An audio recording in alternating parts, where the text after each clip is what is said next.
Hotman Paris Hutapea, ikut buka suara soal adanya praktik kartel kremasi jenazah COVID-19. Hotman Paris mengatakan bahwa ada warga yang mengadu padanya tentang mahalnya biaya paket kremasi jenazah COVID-19. Keluarga korban COVID-19 harus membayar total 80 juta rupiah untuk bisa mengkremasi jenazah COVID-19, dengan rincian. Hotman Paris pun mempertanyakan mengapa rumah duka dan krematorium tega menagih biaya yang sangat tinggi untuk korban pandemi.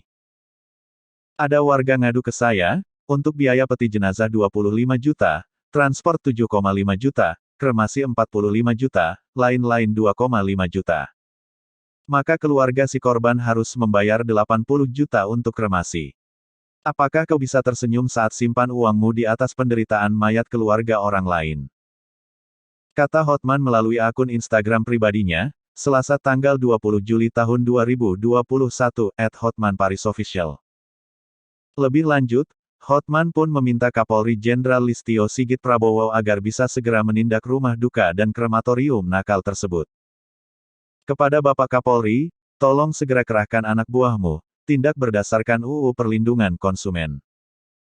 Bapak Kapolri turunkan anak buahmu tindak pengusaha rumah duka dengan biaya kremasi sangat gede, ungkapnya. Tak hanya pada Kapolri, Hotman juga meminta Gubernur DKI Jakarta Anies Baswedan untuk ikut menindak oknum nakal tersebut. Bahkan Hotman meminta Anies untuk tegas dan mencabut izin lembaga krematorium nakal tersebut. Kepada para gubernur dan wali kota, cabut izinnya dan lembaga krematorium, harus tegas. Kasihan warga sudah kematian masih harus nangis-nangis untuk membayar. Salam Hotman Paris, pungkasnya.